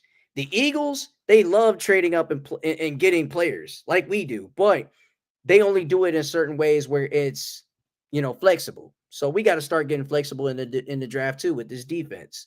So I think that we got to match the same tenacity that they're bringing in draft because like if people don't realize, you should realize now. Howie Roseman is a technician. We got to match up with that technician. We Yeah. want to beat the Eagles. You want to be, in an NFC championship game, winning it. You want to go to the Super Bowl, beat out the technician, beat him at his own game. He knows how to work it. Yeah, if you want to beat the Eagles, you don't let them trade up ahead of you and take James Pierce, and then you take Derek Harmon while Jihad Campbell's still on the board. You just can't do And that. then leave Jihad Campbell open for another team to go to. To go to the Rams. To go to the Rams, Go LA. to the Rams. Like Kelly Stafford was enough for me to hate the Rams. Then they got Jared Verse. Now they got Jihad Campbell. No. Yeah, you just can't do it. You just can't do it. It's definitely a bite in the ass, so to Mm, speak. That's mm. what that is. And I don't even want to say Jihad Campbell goes to LA in this draft realistically because it could happen. Yeah, But if it does happen, you get Jared Verse, Jihad Campbell, not fair. and Frisk. It's not fair. Braden Fisk too. That's just unfair. Unfair. You should just retire the draft. Like seriously, retire the draft. Give it up if those guys go there and play together. That's like a big three for their defense. I feel like if Jared Verse continues on the same trajectory that he's on from his rookie season, he just like Aaron Donald will be a first ballot Hall of Famer. Easy, easy. Because Aaron Donald is almost there at the Hall of Fame at that Hall of Fame stage. He almost there. He already retired. Yeah, Now so he's just got to wait a few years. all he has to do is just sit back, relax, wait it out, because you already know that gold jacket is calling his name for Mhm, sure. So once he gets in that Hall of Fame, he played the game the way the game needed to be played. He played it mhm. fearless. So that's the name of the game when you're playing defensive tackle or edge or even linebacker. Play fearless. Play fearless and hit hard. Point And blank. you know where that gold jacket should be calling him from, right? A Mm-hmm. 313 area code. Mm-hmm. Yeah. But we Yep. we Yep. drafted Brad Holmes. that was what was his name? That was We Martin drafted Mayhew. Martin Mayhew drafted Eric Eric Ebron. Ebron, and we Yeah. took Eric Ebron over OBJ Hmm. and Aaron Aaron Donald. Donald. Yeah, Yeah. which Yeah. is not good. Not good. No, not But great. but let's Not great. continue with the festivities. Let's continue. All right. So that was the last mock draft that I have from the prognosticators. You can choose which website you want to do mock drafts from, whether you want to do a PFF mock draft. You don't have to show the chat. You can just talk them through what you're doing. And we'll just So put it on like double speed or whatever. with me on my NFL mock draft, I went with Mhm. NFL mock draft database other than Okay. others. Yeah, And that's fine. with the 28th pick, right? I went and got Kenneth Grant out of the University of Michigan. Hmm. And then 60th pick, I went out and got Braden Swinson, edge out of LSU, 60th. Hmm. Then I went ahead and got David Walker. out of Central Arkansas, 102nd pick in the NFL draft. Mm-hmm. Then I went ahead and got, Billy Bowman in a, trade, safety out of Oklahoma. And Mm-hmm. that was due to the Kansas City Chiefs, trading me 133 fourth round pick for a seventh round and 251 pick and seventh round 257th pick and then the sixth round for next year. And then Okay. on my 196th pick, I went with Teddy Buchan out of University of California, Cal Berkeley. You went with Um, titties. yeah, Teddy Teddy Buchan. Yeah, I went with him. Okay. I thought you said titty. Yeah, I said Teddy Buchan. Okay. I'm All right. sorry. I'm sorry if it sounded wrong. Teddy Yeah. Buchan. Teddy Buchan. uh yeah. Yeah. I said Teddy Buchan, okay, people? Just let All me right. go. Let me live. Just making sure. Making sure. Yeah. Uh Joseph Evans, defensive lineman out of UTSA, University of San Antonio. And then I went with Raheem Sanders, running back out of South Carolina. Ricky White, wide receiver out of UNLV. Gavin Bartholomew, tight end, Pittsburgh, with the 257th pick. Okay. All right. I'm gonna talk y'all through this. I have it on fast speed. I'm going to NFL draft database. So first in the chat, go ahead and tell me what you guys thought of Chicken Nugget King's draft. You can go ahead and give it grades if you like. And then we'll pull up everything after that. So I'll talk y'all through it with the 28th. Hold on.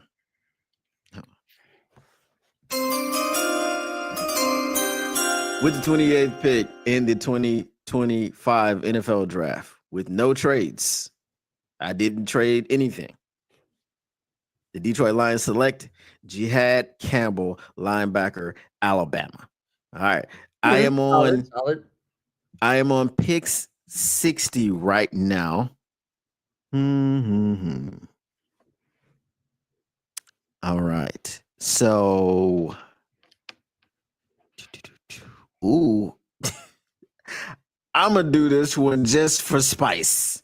I'm gonna see. I'm just gonna do it for spice. What you got? What you got? All right, here we go.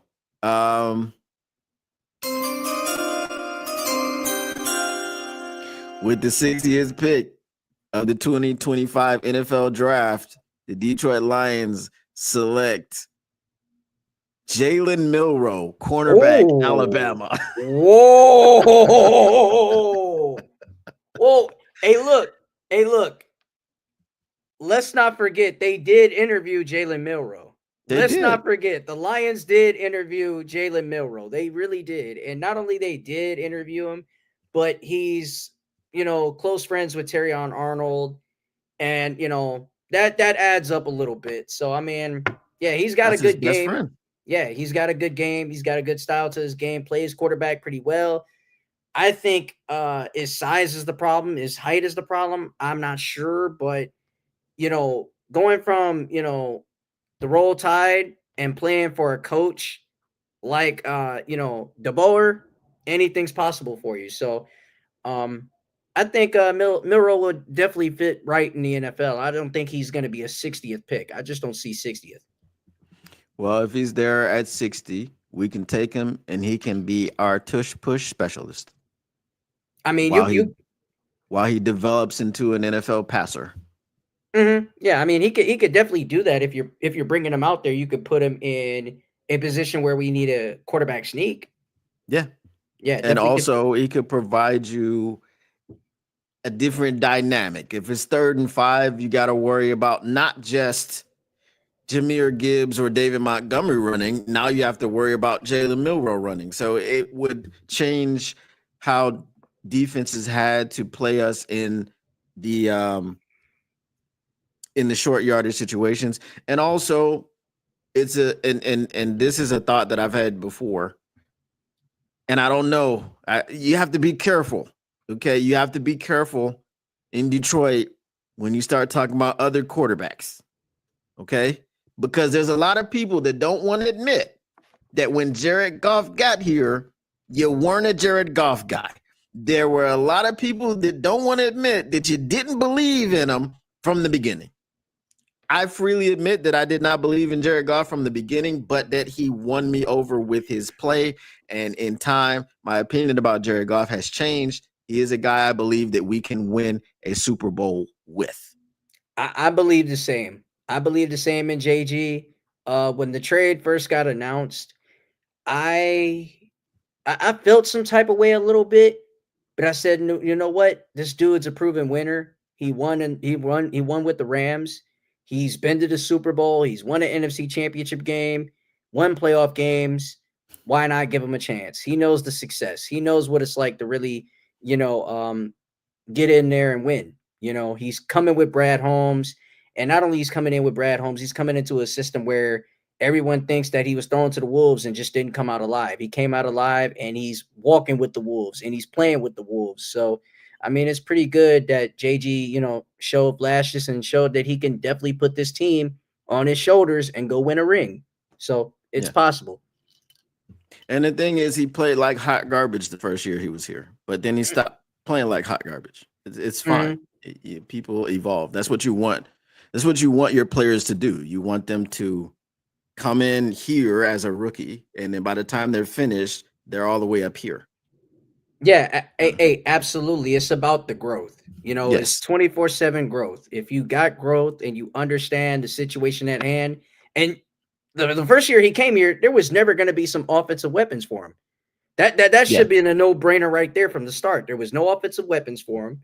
He had literally somewhat of a run game from, DeAndre Swift, tisk, Meh. even though he was injured. But Meh. the same thing, the same thing that makes you smile, same thing that makes you laugh, makes you smile. So Mm, at the end of the day, we laughed, but then we smiled because he grew out of that and he had the growth to say, look, I can stick around. I can learn better. Just go get me the pieces I need and we can go from there. That's all that mattered to him. Go get me the pieces and let me work. correct. Just a fan. No, I did not cheat. This is this is how my draft is playing out. I've rejected multiple trades. Someone wanted to trade me a fourth and a fifth, and then some 2026 later rounders, but we're not doing 2026. The Jets right now want to trade me a fifth and a bunch of 2026 picks, like a round 5, a round 6, and a round 7 for my third, which is not happening. So we're rejecting that. We're rejecting the Bills' offer for their fourth and their fifth.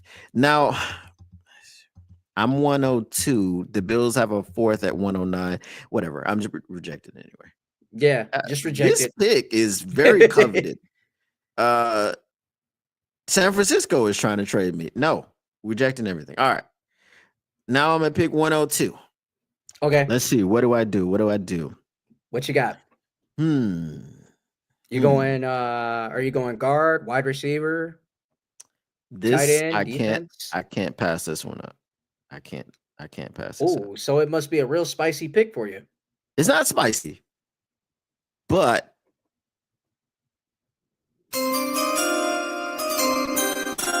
with the 102nd pick of the 2025 NFL draft, the Detroit Lions draft edge Josiah Stewart, Michigan. Woo! Hey, look, Josiah Stewart was a dog, bad to the bone this past season for the Michigan Wolverines. Did the offense have problems?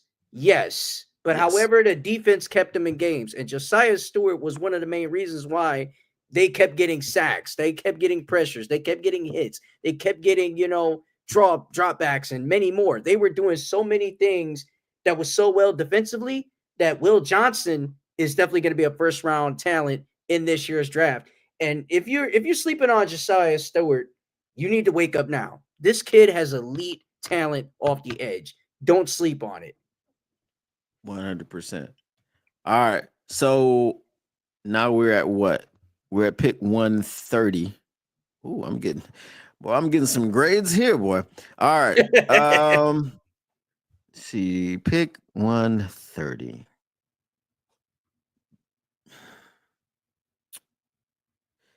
Let's see. Yeah, maybe I should have learned a trick or two at 102. Maybe I should have. Maybe I should have. All right. I've addressed. You know what? You know what I'm gonna do? I'm just gonna keep going defense right now. I know I could address the offensive line. I don't know. Do I want to address secondary? Yeah, I think you should. I think you should. I feel Safety. like I feel like we got more athletic at linebacker. There are no safeties here that I want. So DB? So there's one for Oh Hell No State, and as a rule, I don't voluntarily draft people from that school. Um, there is another one. I mean, we got a Buckeye on the team. He's offensive lineman. I didn't draft him. So all right. So with the 105th pick, I'm just trying to get a stud defense here. All right. With the 105th pick, the Detroit Lions select Barrett Carter, linebacker, Clemson.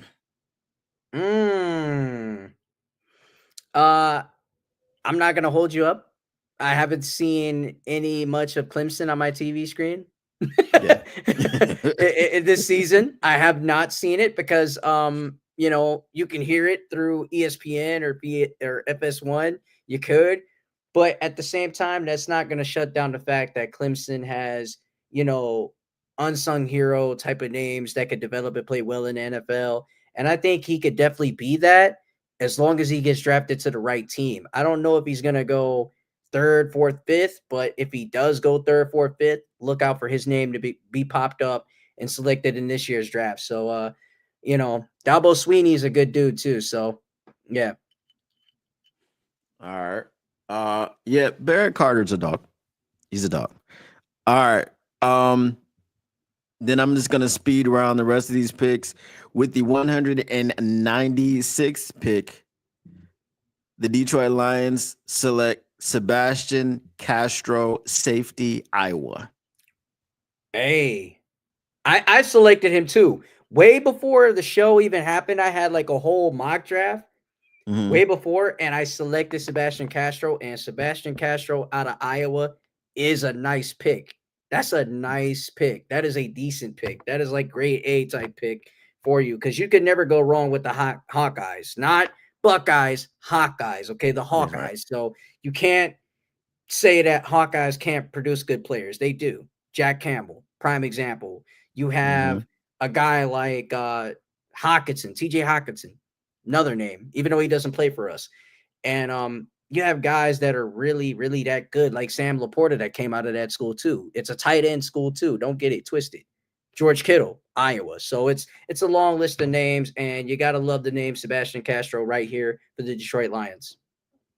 Right. And for my last pick, this got to be a good one. Oh, sorry, I got two more picks. Oh, all right. You went ahead. You went ahead and skipped, didn't you? Yes. Now you cheated. Now you cheated. Speed round. All right. Just kidding. Nazir Stackhouse, defensive lineman, Georgia. And the last one I finally addressed the interior offensive line. I got Carson Vinson out of Alabama A&M.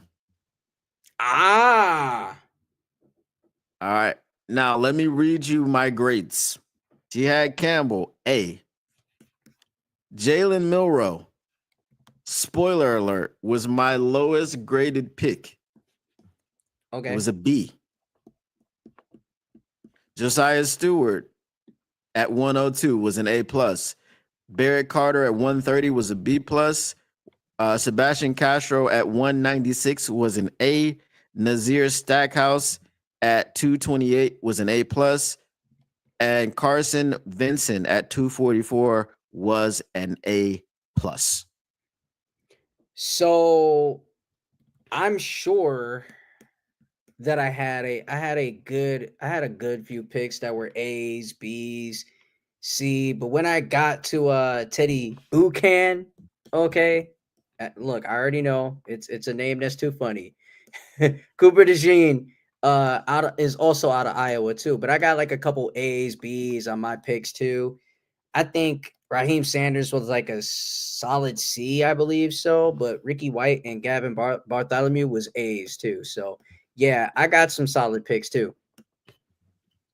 Yeah. So I feel pretty good about my draft. I don't think it's ever gonna be that way.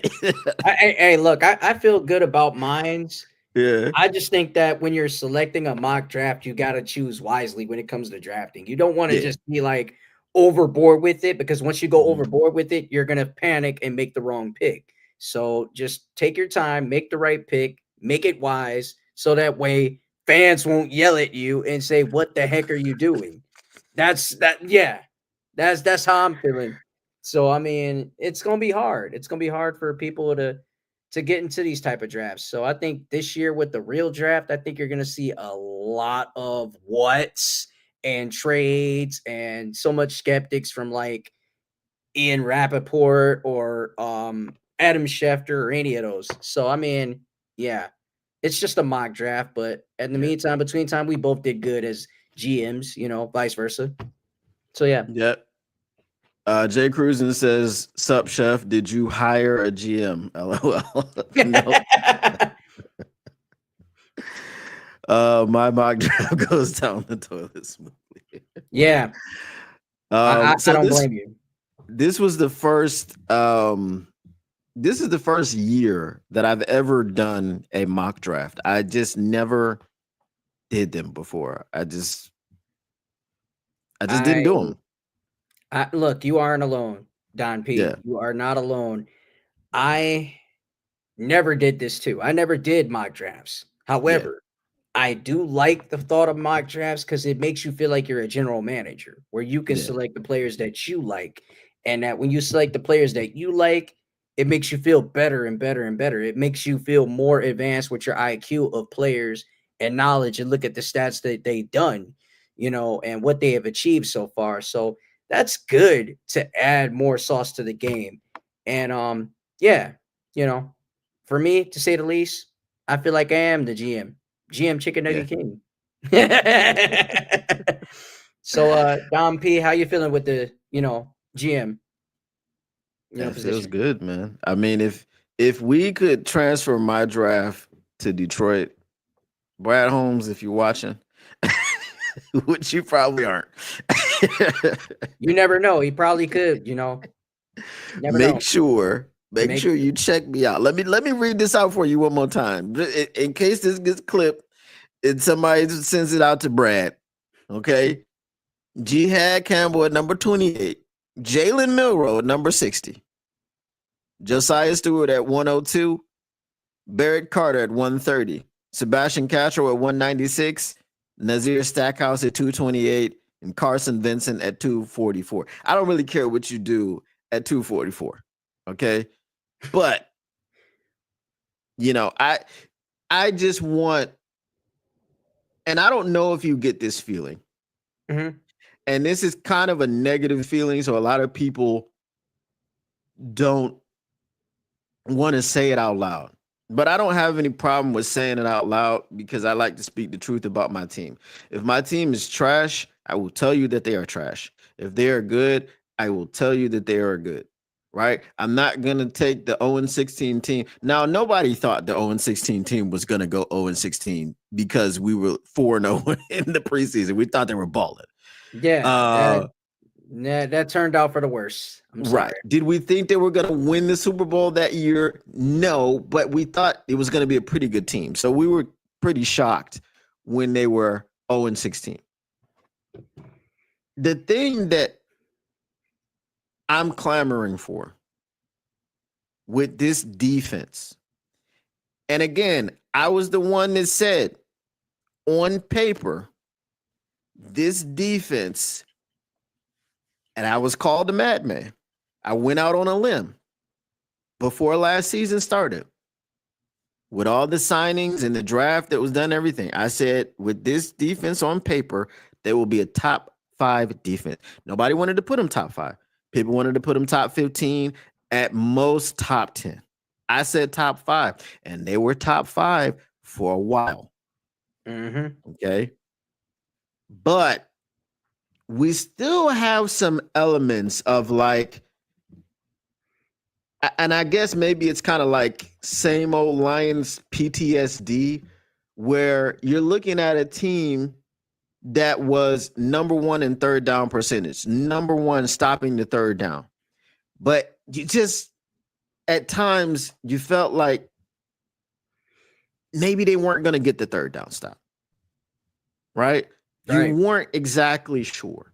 So what I want for this defense is to have a bunch of dogs so I can walk around like it's 2002 Ravens, right? I can walk around like, man, we got Ray Lewis, we got Ed Reed, we got this one, we got that one. We got to line up against us if you want to. Hey, we got we gonna be feeling like we got a Tony Saragusa out there. You know, that's how we will be feeling. Yeah. So that's the only thing that I look for. Like, I don't like looking at other teams and being like, oh, this defense, they got these dogs and this dog. And we are always kind of expected to kind of suck on defense because we've sucked on defense for a very long time. I mean, 2014 was the last time we had a defense where we were like, you know, people fear this defense. You know, with Sue and Fairley and the boys. So that's why I draft so defense heavy, and that's why I just pound the drum for the defense. Now, everyone that was injured is a big part of the problem from last year. This defense last year was good enough to win a Super Bowl. But now, my biggest issue with this schedule is we have every mobile quarterback that you could have on a schedule. Okay? For the entire, I mean, we got Caleb Williams twice. We got Jordan Love twice. They don't really scare me like Lamar Jackson does, right? They don't scare me like Patrick Mahomes does. Now, Patrick Mahomes doesn't scare me because of his mobility. It's just because of everything he can do, right? And the mobility is kind of just on top. It's the cherry on top. So he's not the most athletic guy, but he has great pocket presence. He gets out of the pocket. He runs to pick up first downs. While he's scrambling out of the pocket, he's got his eyes downfield and he's finding Travis Kelce. So we want to know that we can match up confidently with these other teams and be like, yeah, we can stop Lamar. We can stop Patrick. We can stop any quarterback. And that's just what I want to see. That's the next evolution for this team. Our offense, you can line them up against anyone, right? You like, we got Amon-Ra, we got J-Mo, we got Jameer, we got David Montgomery, we got Sam Laporta, we got all these weapons. Try to stop us if you want to. And we got Tim Patrick. Patrick. So with defense, Don P, it's only right that we, elevate ourselves to stop the mobile quarterback. That was the main issue to us. Mobile quarterbacks. We couldn't stop mobile quarterbacks worth a lick. So we have to, address that this draft because we got to find somebody that could stop a mobile quarterback too. Not just getting somebody off the edge opposite of Hutch that could get to the quarterback and sack, deliver something that can, say, okay, I'm shutting that down. Once he get out there and try to go to the middle, I'm shutting that down. Linebacker. We can address that too in the draft too. Because linebackers, they have a knack for stopping mobile quarterbacks just as much as the edge does. Yeah, and that's why we need to get a little bit more athletic at linebacker. I mean, if you bring in Jihad Campbell, if you bring in a Barrett Carter, if you bring in insert name here who's more athletic at the linebacker position, that doesn't mean that you can't play um Jack Campbell. You can't play Alex Anzalone. Speaking of athleticism, I mean, Jack Campbell was like one of the most athletic linebackers ever, when it comes to the RAS score and all that other stuff. Um, but it's just he's very good. He's still growing into what he's growing into. um Somebody like Jihad Campbell, you're like he instantly is setting the edge and shutting that down. And when Lamar Jackson is scrambling out to the left, he's going to be able to get an angle, to stop him from, maybe he picks up 3 yards instead of 30. You know what I mean? It's like this is what we're looking at. And I know a lot of you guys got screenshots, screen record or whatever, whatnot.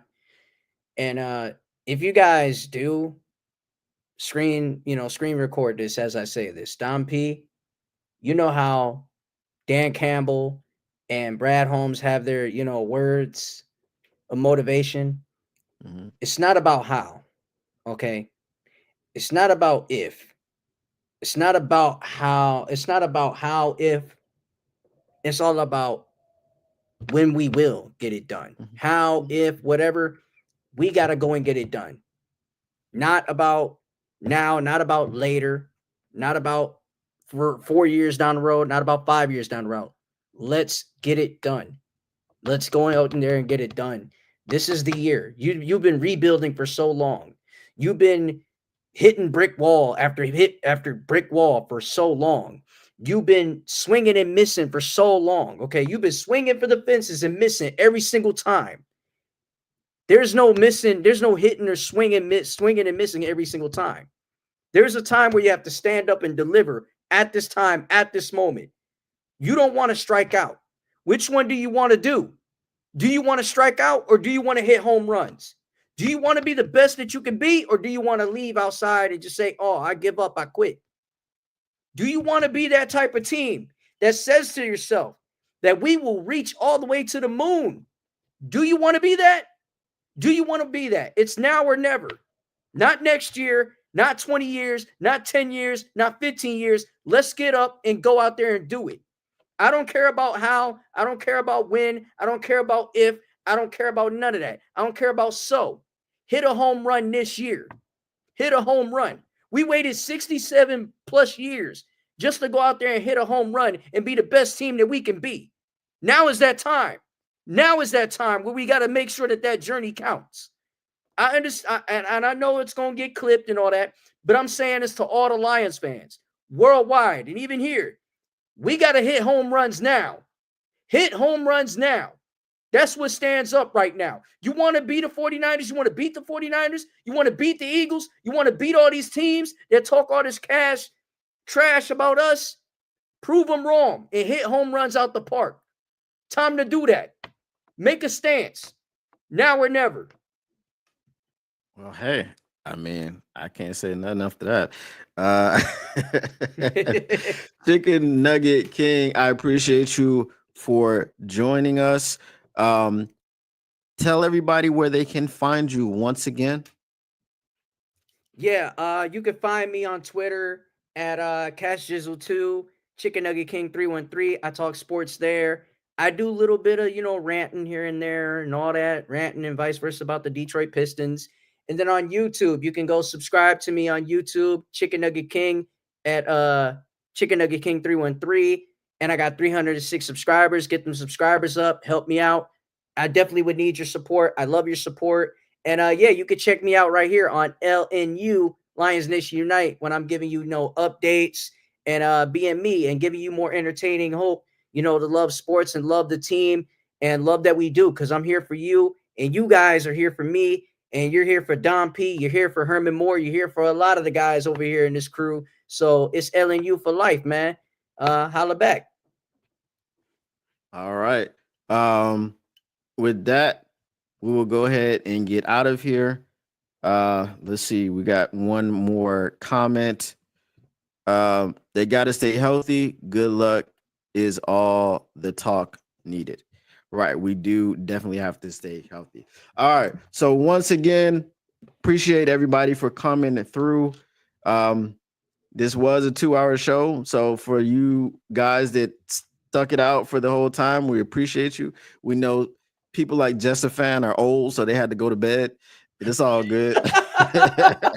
Hey, curfew. Hey, curfew. It was curfew call. Hey, Curfew it call. was what it was. Ain't nothing wrong with it. Ain't nothing wrong All with it. right. So the Motor City Cats back at it. Came to give you stats, not static. Whatever you do, make sure you keep your Lions news pragmatic. And if someone tells you not to keep your Lions news pragmatic, you know what you can tell them? You smoke crack, don't you? You smoke crack, don't you? Look at me, boy. Don't you smoke crack? That's what you got to tell them. All right. And we are out of Yeah, I here. was lost with that soundbite. Peace. Peace.